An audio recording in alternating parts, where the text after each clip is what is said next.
মানুষের ন্যায্য অধিকার যাতে প্রতিষ্ঠিত হতে পারে সেজন্যই দরকার ভোটের অধিকার। আমি জানি ময়মনসিংহ বলুন, নেত্রকোনা বলুন, জামালপুর বলুন, শেরপুর বলুন, অঞ্চলগুলোতে বহু সমস্যা রয়ে গিয়েছে। নদী ভাঙন সমস্যা যেগুলো বিগত এক যুগেরও বেশি সময় ধরে সংস্কার বা নতুন করে করা প্রয়োজন ছিল, অঞ্চলগুলোতে বহু সমস্যা রয়ে গিয়েছে।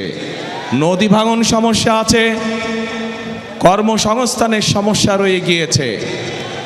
বিভিন্ন জেলাতে, বিভিন্ন উপজেলাতে ব্রিজ, স্কুল, কলেজ নির্মাণ, রাস্তাঘাট, কালভার্ট এগুলোর সমস্যা রয়ে গিয়েছে, যেগুলো বিগত এক যুগেরও বেশি সময় ধরে সংস্কার বা নতুন করে করা প্রয়োজন ছিল, কিন্তু কোনো কাজ হয়নি।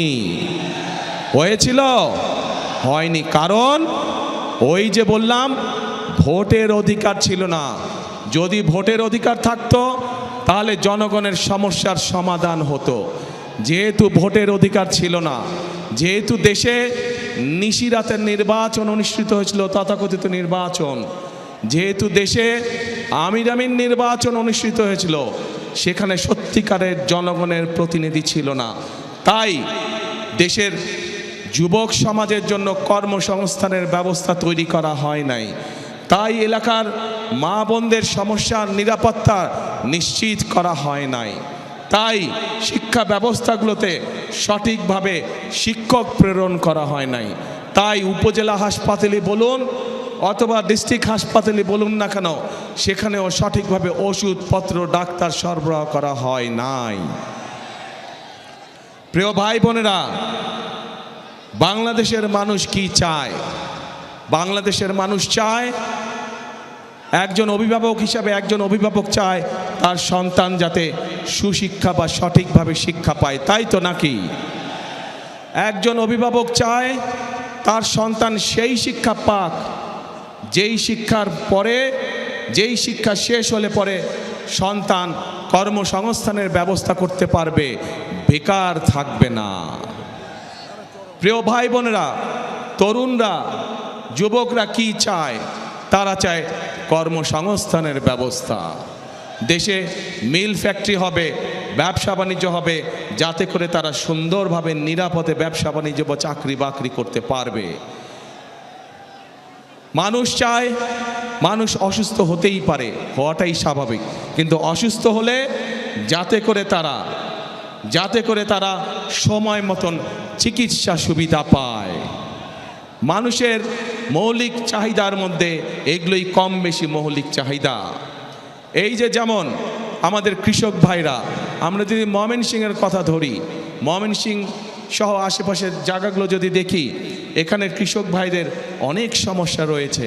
বিশেষ করে যদি ময়মনসিংহে আমরা দেখি পোনা চাষ, মাছের যে পোনা, এইটি আরও অনেক বড় করা যেত। এইটি এখন দেশের বিভিন্ন জায়গায় এই মাছের পোনা সরবরাহ করা হয়, কিন্তু আমাদের পরিকল্পনার মধ্যে রয়েছে কি করে এই মাছের পোনার বিষয়টিকে শুধু দেশের মধ্যে সীমাবদ্ধ না রেখে বিদেশেও কিভাবে রফতানি করা যায়, সেই পরিকল্পনা আমাদের রয়েছে,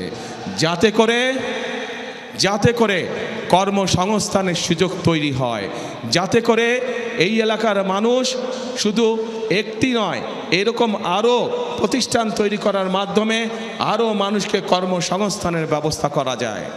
প্রিয় ভাই বোনেরা, আপনাদের নিশ্চয়ই মনে আছে দেশনেত্রী খালেদা জিয়ার সময় এই দেশের মেয়েদের জন্য, এই যে আমার সামনে বহু মা বোনেরা এখানে সামনে রয়েছেন, এই দেশের মা বোনদেরকে শিক্ষা দেওয়ার জন্য মেয়েদের শিক্ষা ব্যবস্থাকে ক্লাস 1 থেকে ক্লাস 12 পর্যন্ত ফ্রি করা হয়েছিল। মনে আছে আপনাদের?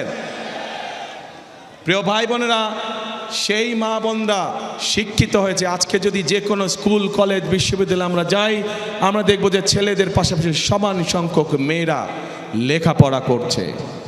আজকে আমরা যদি সমগ্র বাংলাদেশের জনসংখ্যা দেখি, আমরা দেখব যে সমগ্র জনসংখ্যার অর্ধেকের মতন হচ্ছে নারী। কিন্তু এই আমরা যদি দেশকে সামনে এগিয়ে নিয়ে যেতে চাই, তাহলে এত বৃহৎ জনগোষ্ঠী অর্থাৎ অর্ধেক জনগোষ্ঠীকে পেছনে রেখে আমরা কোনোভাবেই দেশকে সামনে এগিয়ে নিয়ে যেতে পারবো না। এবং সেই জন্যই আমরা দেশে নারীদের জন্য, মায়েদের জন্য, আমরা গৃহিণীদের জন্য, বিশেষ করে খেটে খাওয়া মানুষ যারা, সেই পরিবারের গৃহিণীদের জন্য আমরা একটি ফ্যামিলি কার্ড নামে কার্ড দিতে চাই মা বোনদেরকে, যাতে করে এই ফ্যামিলি কার্ডের সুবিধা প্রত্যেকটি মানুষের, প্রত্যেকটি পরিবারের কাছে, অল্প হলেও প্রত্যেকটি পরিবারের কাছে পৌঁছতে পারে, এবং যাতে করে তারা প্রতি মাসে কিছুটা হলেও স্বাচ্ছন্দ্যে কয়েকটি দিন অতিবাহিত করতে পারেন, একটু হলেও যাতে করে তাদের সহযোগিতা হয়। ঠিক একইভাবে একটু আগে আমি ময়মনসিংহের মৎস্য চাষিদের কথা বলেছি। একইভাবে শুধু মৎস্য চাষি নয়, মৎস্য চাষির বাইরেও যারা ক্ষেত খামারে চাষবাস করেন, জমিতে চাষবাস করেন, এইরকম কৃষক ভাইদেরও পাশে আমরা দাঁড়াতে চাই, এবং সেজন্যই আমরা কৃষক ভাইদের জন্য কৃষক কার্ড দেবার পরিকল্পনা করছি। কৃষক কার্ড কথাটি শুনেছেন আপনারা আগে? গুড। এই কৃষক কার্ড কেন আমরা দিতে চাচ্ছি? বাংলাদেশের অধিকাংশ মানুষ কৃষির সাথে জড়িত। এই কৃষক যদি ভালো থাকে, কৃষি ভালো থাকলে বাংলাদেশের মানুষ ভালো থাকবে। সেজন্যই আমরা কৃষক ভাইদের পাশে দাঁড়াতে চাই, কৃষক ভাইদের সহযোগিতা করতে চাই। এই কৃষক কার্ডের মাধ্যমে আমরা কৃষক ভাইদের কাছে সার, তার প্রয়োজনীয় অন্তত একটি ফসলের, সমগ্রভাবে একটি ফসলের বীজ, কীটনাশক, সার আমরা পৌঁছতে চাই কৃষক ভাইদের কাছে সরাসরি, যাতে করে সেটি তাদেরকে সহযোগিতা করে ধীরে ধীরে অর্থনৈতিকভাবে মজবুত হওয়ার জন্য দৃঢ় ভিত্তির উপরে যাতে করে তারা দাঁড়াতে পারে। প্রিয় ভাই বোনেরা, আমরা রাজনীতি করি কাদের জন্য? বাংলাদেশের মানুষের জন্য আমরা রাজনীতি করি। আজকে এই যে নির্বাচনী জনসভা, এই নির্বাচনী জনসভায় আমরা কি দেখি? অনেক দল আছে যারা এসে অন্য দল সম্পর্কে বিভিন্ন রকম কথাবার্তা বলে। শুনেছেন না আপনারা? শুনেছেন।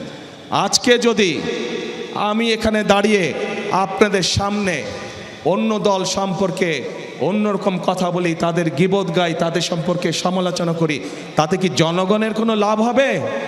জনগণের কোনো লাভ হবে না। কারণ জনগণ তাকেই ভোট দিবে যারা জনগণের জন্য কাজ করবে, তাই তো? এবং জনগণের জন্য যদি কাজ করতে হয় তাহলে অবশ্যই একটি রাজনৈতিক দলের পরিকল্পনা থাকতে হবে, কিভাবে দেশ পরিচালনা করবে, কিভাবে কি কাজ করবে জনগণের জন্য, সেই পরিকল্পনাগুলো থাকতে হবে। প্রিয় ভাই বোনেরা, বিএনপি বাংলাদেশ জাতীয়তাবাদী দল হচ্ছে করতে হয়, কারণ বিএনপি নামক দলটিরই অভিজ্ঞতা রয়েছে কিভাবে শিক্ষার আলো এদেশের সন্তানদের কাছে পৌঁছে দিতে হয়।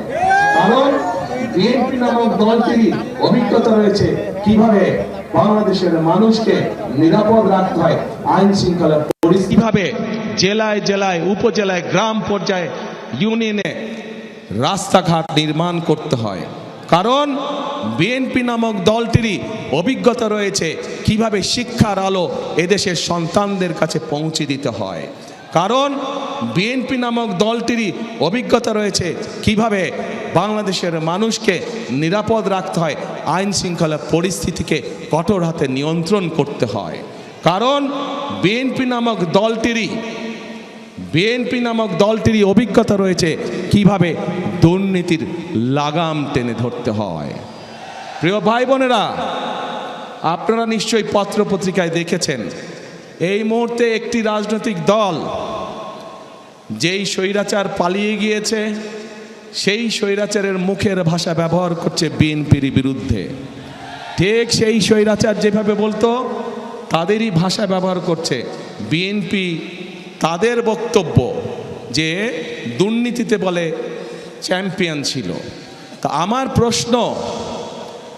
প্রশ্ন 2001 থেকে 2006 সাল পর্যন্ত তাদেরও তো দুজন সদস্য বিএনপির সরকারে ছিল না? ছিল। তো বিএনপি যদি অতই খারাপ হয় তাহলে ওই দুই ব্যক্তি কেন পদত্যাগ করে চলে আসেনি? এই জন্য পদত্যাগ করে তারা আসেনি তারা সরকারে ছিল এবং তারা ভালো করেই জানতো যে খালেদা জিয়া কঠোর হস্তে দুর্নীতি দমন করছে। এবং যেই দলটি এখন এই কথা বলছে, তাদের যেই দুই সদস্য বিএনপি সরকারের অংশ ছিল, তারা ভালো করেই জানতেন যে খালেদা জিয়া দুর্নীতিকে প্রশ্রয় দেয় না। এবং সব ধরনের আন্তর্জাতিক পরিসংখ্যান বলে খালেদা জিয়ার সময় যে স্বৈরাচার পালিয়ে গেছে, তার সময় দেশ দুর্নীতিতে নিম্ন গতিতে ছিল। এবং খালেদা জিয়া যখন 2001 সালে দেশ পরিচালনার দায়িত্ব পায়, তখন ধীরে ধীরে বাংলাদেশ দুর্নীতির কারাগার থেকে বের হতে শুরু করলো। এবং যেই দল এই কথা বিএনপিকে এইভাবে দোষারোপ করে, তাদের দুই সদস্যের প্রথম দিন থেকে শেষ দিন